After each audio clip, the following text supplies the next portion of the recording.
Tiny Tales। कानी बहू। किशोरी लाल जी के बेटे राघव की शादी की बात जगह जगह चल रही थी, लेकिन किशोरी लाल जी को कोई लड़की पसंद ही नहीं आती थी। और उसकी एक ही वजह थी, किशोरी लाल जी का लालची होना। उनको लड़की वालों से मोटा दहेज चाहिए था और इसी चक्कर में एक दिन वो एक बहुत पैसे वाले के घर अपने बेटे का रिश्ता लेकर पहुंचे। उस आदमी का नाम था ओम प्रकाश। देखिए किशोरी लाल जी, मेरी एक ही बेटी है और मेरी सारी संपत्ति जायदाद सब कुछ मेरी बेटी नैना का ही है। पापा, नाम से लगता है बहुत खूबसूरत होगी। कितना अच्छा नाम है ना, नैना। ओ, वैसे बात तो सही है आपकी। अब इतना पैसा है, जमीन जायदाद है, इकलौती बेटी, आप भी क्या करेंगे? सब कुछ उसे ही देंगे ना। बिल्कुल ठीक पहचाना आपने। बस बेटी की शादी और सारी जायदाद उसके नाम। पापा, बिना देखे हाँ कर दीजिए ना। इतना अच्छा रिश्ता फिर कहाँ मिलेगा? माला माल हो जाएंगे हम। मैं अपनी बेटी को बुलाता हूँ।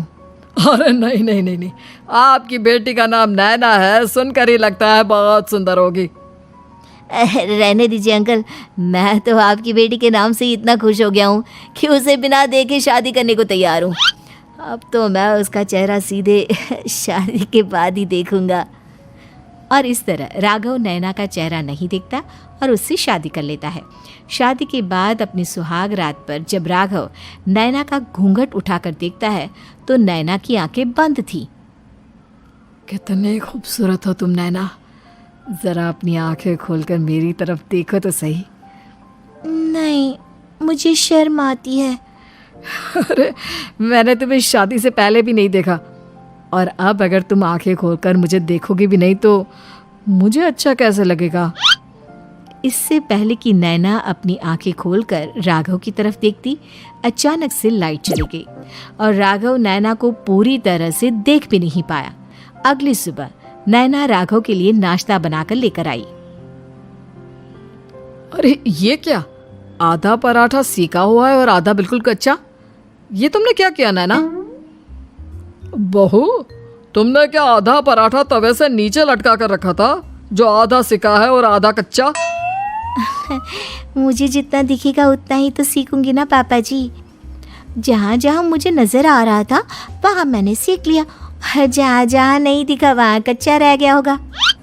इसका क्या मतलब है? ये कैसा मजाक कर रही है तुम? अरे बहू, तुमने इतना लंबा घूंघट क्यों लगाया हुआ है?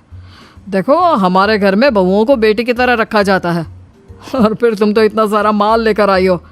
देखो, ये घूंघट डालकर रखने की कोई ज़रूरत नहीं है। हाँ नैना, पापा जी ठीक कह रहे हैं, तुम तो आराम से रहो, अपना ही घर समझो। नैना अचानक से अपना घूंघट उठा लेती है। अरे ये क्या पापा, नैना की तो एक आंख फूटी हुई है। नाम से नैना, लेकिन ये तो कानी बहू निकली। मेरे साथ धोखा हुआ है, धोखा। बिना दिखाए अपनी कानी लड़की मेरे संग ब्याह दी। मुझे कानी बीवी नहीं चाहिए।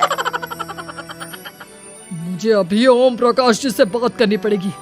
आखिर उन्होंने मेरे साथ ऐसा किया क्यों? अरे, आप लोगों ने ही तो पापा से कहा था कि आप लोग शादी से पहले मुझे देखना नहीं चाहते। अब मेरे पापा पर क्यों इल्जाम लगा रहे हैं? अरे लेकिन उन्हें बताना तो चाहिए था ना कि तुम कानी हो, एक आंख से तुम्हें दिखाई नहीं देता। किशोरी लाल और राघव नाराज होकर ओम प्रकाश को अपने घर बुलाते हैं। पापा जी, ये आपने क्या किया? शादी से पहले बताया क्यों नहीं कि नैना की आंखों में परेशानी है? अरे, आप ही ने तो लड़की देखने से मना कर दिया था। और लेकिन आप बता तो सकते थे। आपको तो हमारी बेटी की प्रॉपर्टी चाहिए थी, वो भी पूरी की पूरी। अब क्या हुआ अगर उसे आधा दिखाई देता है? प्रॉपर्टी तो आपको पूरी मिल गई ना। अरे ये क्या बात हुई? मेरी शादी प्रॉपर्टी से नहीं, आपकी बेटी से हुई है। अब ये तो पहले सोचना चाहिए था, तब तो मेरी प्रॉपर्टी देखकर तुम्हारी जुबान लप लपा रही थी। लेकिन मैं कानी लड़की को अपनी बीवी बनाकर नहीं रख सकता। पापा, कुछ करिए ना आप। हाँ करता हूँ। देखिए ओम प्रकाश जी, आप हमारे साथ ऐसा नहीं कर सकते। और तुम देखो, अगर तुमने मेरी बेटी से शादी तोड़ी ना, तो जो भी प्रॉपर्टी मैंने तुम्हें दी है वो तो पूरी की पूरी वापस ले ही लूँगा, और आधी प्रॉपर्टी तुम्हारी भी लूँगा। अरे मेरी आधी प्रॉपर्टी भला क्यों लेंगे आप? इसलिए क्योंकि मेरी बेटी को आधा नज़र आता है और उसकी नज़र अभी तक तुम्हारी आधी जायदाद पर ही पड़ी है। अब तुम उसे घर से निकालोगे तो कुछ तो लेकर जाएगी ना। और अगर हम आपकी बेटी को अपने घर की बहू बनाकर रखे तो? तो तुम्हारी पूरी प्रॉपर्टी तुम्हारी ही रहेगी, और जो मैंने तुम्हें दिया है ना, उसमें से बस मैं आधा लेकर जाऊंगा। अरे लेकिन अब आप अपनी दी हुई प्रॉपर्टी में से आधी वापस क्यों लेकर जाएंगे? अगर मैं आपकी बेटी को अपनी पत्नी बनाकर रखने को तैयार हूं तो? इसलिए ताकि भविष्य में अगर तुम मेरी बेटी को धोखा दो तो उसके पास कुछ तो रहे जो पति का हो। वैसे मेरे पास तो बहुत कुछ है, लेकिन अपने पति की कोई निशानी तो उसके पास होनी चाहिए ना। अब अगर तुमने मेरी बेटी को कहानी कहा तो तुम्हें प्रॉपर्टी भी कहानी ही मिलेगी, पूरी नहीं। जमाए राजा। किशोरी लाल और राघव समझ चुके थे कि वो बुरी तरह फंस चुके हैं और अब उनके पास वहां से निकलने का कोई चारा नहीं है। अब समझ में आया ना, लालच बुरी बला होती है। एक तो तुम्हें प्रॉपर्टी मिली, ऊपर से बीवी मिली, उसमें तुम्हें नखरे भी दिखाने हैं। आए बड़े, चुपचाप बैठो दोनों।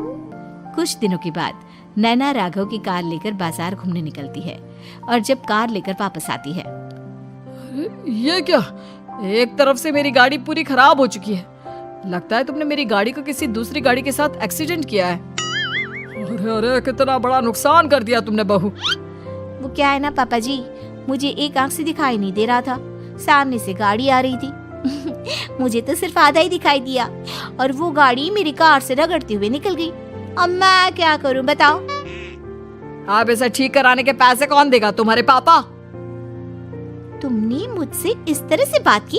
अभी रुको। नैना राघव की शिकायत ओम प्रकाश को कर देती है। देखो राघव, अब जो मेरी आधी प्रॉपर्टी तुम्हारे पास थी ना, उसमें से आधी और मैं लेकर जाऊंगा, क्योंकि तुमने मेरी बेटी को डांटा।